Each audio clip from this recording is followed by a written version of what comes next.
علي عون الوزير الجزائري عنده رسمة جديدة لخريطة المغرب، مش عاجباه خريطة المغرب، وبيهاجم شركة سعودية عشان حط خريطة المغرب كما قال القانون، كما يعرفها كل بلاد العالم، وقلب فيها فجأة وهو بتاع أدوية، وزير صناعات صيدلانية. أنت راجل بتاع أدوية، خاصك تهتم بالتحميلات، بالكبسولات، بالأدوية، أنت مالك قلبت فيها فجأة ليه؟ عايز تنافس نصر بوريطة؟ ما فيش وزير خارجية في المغرب في الجزائر كامل عرف يقف قصاده، فأنت بقى اللي بتاع أدوية جاي تقف قصاده؟ أنت مالك؟ شركة تبوك شركة سعودية قوية جدا، من أكبر الشركات السعودية في مجال صناعة الأدوية، وشركة خاصة على فكرة، ولكن بقت شركة إقليمية فاتحة مكتب إقليمي ليها من 2007 في مصر. جت عندكم غلطت وجت في 2016 تفتح مصنع للأدوية عندكم، يعني في البليدة بينها وما بين الجزائر 50 كيلو تقريبا. يروح علي عون وزير صناعات صيدلانية بدل ما يقول لهم على جودة الصناعة، الأدوية بيصنعوها ازاي، في أي مخالفات، لا يا خريطة المغرب، حاطين خريطة المغرب كاملة ليه؟ انتوا مش عارفين موقف الجزائر؟ موقف عار، موقف قذر، موقف لا يليق بأي إنسان عربي مسلم أمازيغي حر. إيه ده؟ مش عاجبك خريطة المغرب محطوطة كاملة؟ لا ارسموا الخريطة وفين الصحراء.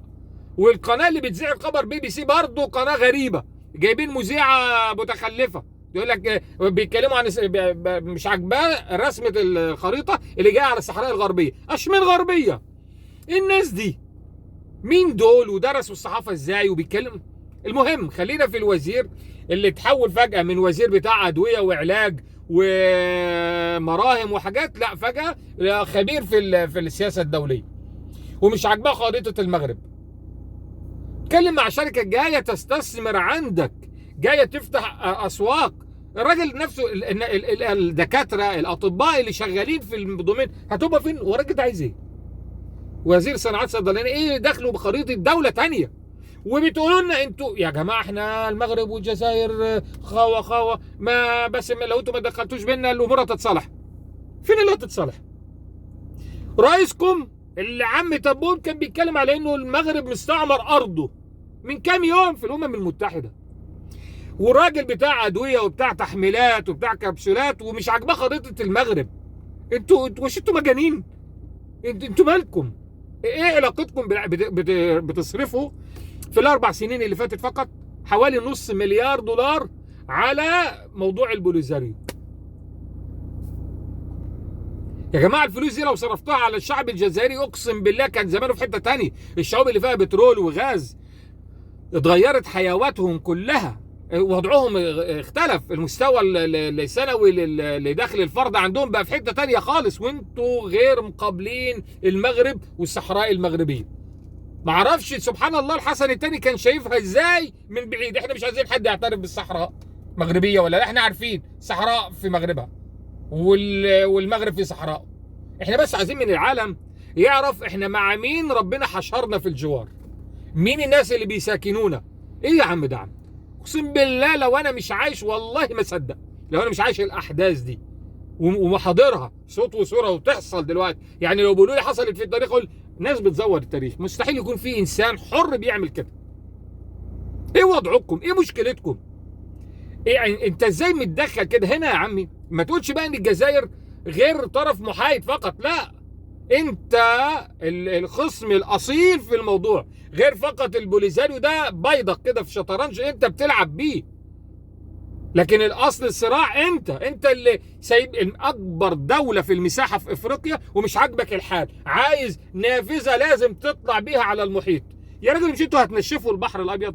مش هتاخدوه وتعالجوه الميه وتخلوها ميه عذبه وتاخدوها عندكم؟ ايه اللي بيحصل عندكم ده؟ ايه ده؟ الكلام ده ما بيمرش على عقل. انتوا متقزمين في كل شيء يا جماعه. عمالين بتحكوا شركه بتاعت صناعات ادويه سعوديه بتستثمر عندكم وبتتكلموا معاها في حاجات سياسيه ما لهمش علاقه بيها اصلا. طب ما تردوا على الامير محمد بن سلمان اللي طلع من يومين ثلاثه وقال الجزائر ليست دوله غنيه. ما تردوا عليه اهو، الجزائر ليست دوله غنيه. ما تقدروش تردوا عليه. هو كلامه صح 100% طبعا مبدئيا في النقطه دي. انتوا مش دوله غنيه رغم ان امتلاككم للبترول والغاز، لكن النظام عندكم العصابة الحاكمة عندها حاجة تانية اسمها البوليساريو، أنشأتها عندها وبتتغذى عليها. كائن طفيلي عندكم ما بيمثلش أي خطر على المغرب، بيمثل خطر على أقوات الجزائريين. وش مفيش حد بيشغل عقله تماما، مفيش حد مستمع. قلبتوها فجأة كوريا الشمالية عندكم. ايه اللي حاصل ده؟ يعني لا الخريطة دي لا لازم تتعدل الخريطة. يعني نعمل ايه؟ هناخد الحتة دي كده، دي مش المغرب. وانتوا عارفين موقف الجزائر موقف يدعو للتقزم، موقف حقير، موقف هيخليكم في يعني قمة المساوئ التاريخية اللي حصلت في تاريخ هذه الأمة. انه كان في نظام ناضل كل العرب عشان ياخد استقلاله ويطرد المستعمر الفرنسي في الوقت ده، وبعد ما وفد معاكم ناديتوا انتوا بحاجات تانية خالص بقى. الشعب البلد خدت ارضها بعد الاستعمار الاسباني والحمايه الاسبانيه، وعملت حاجه اسمها المسيره الخضراء، العالم بيغني وبيتحاكى بيها. انتوا رحتوا جايين على طول المسيره السوداء في صباح عيد الاضحى. في حاجه كده الذهن والعقل السليم السوي مش قادر يستوعبها، مش قادر يفهم حصلت ازاي. من هواري بومدين اللي بعدها على طول ما اصبحش بومدين، اتغير الاسم.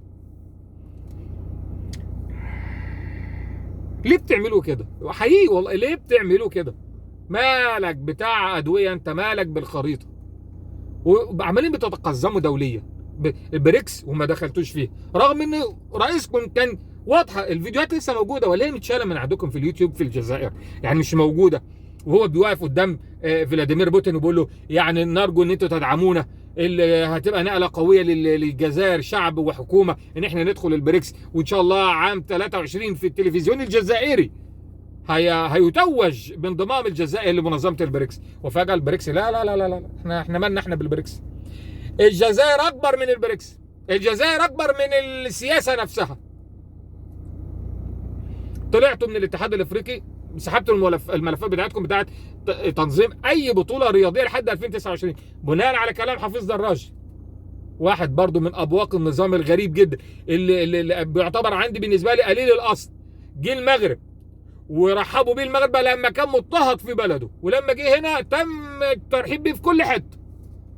وفجاه عشان يضمن حياته مع النظام عندكم بدأ يكون بوق قذر مليء بكل الكراهية والحقد على شعب لم يرى منهم إلا كل شيء طيب، بس هو ناكل للجميل.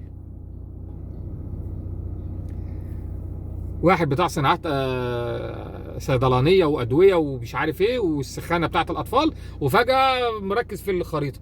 يا راجل يا راجل قبلوا راسكم شوية، والله تمشوا بعيد. ليه الأمور دي مش واصلة لعقلكم؟ لكن هنقول ايه؟ الشاعر قديما قال ايه؟ لقد اسمعت لو ناديت حيا ولكن لا حياة لمن تنادي.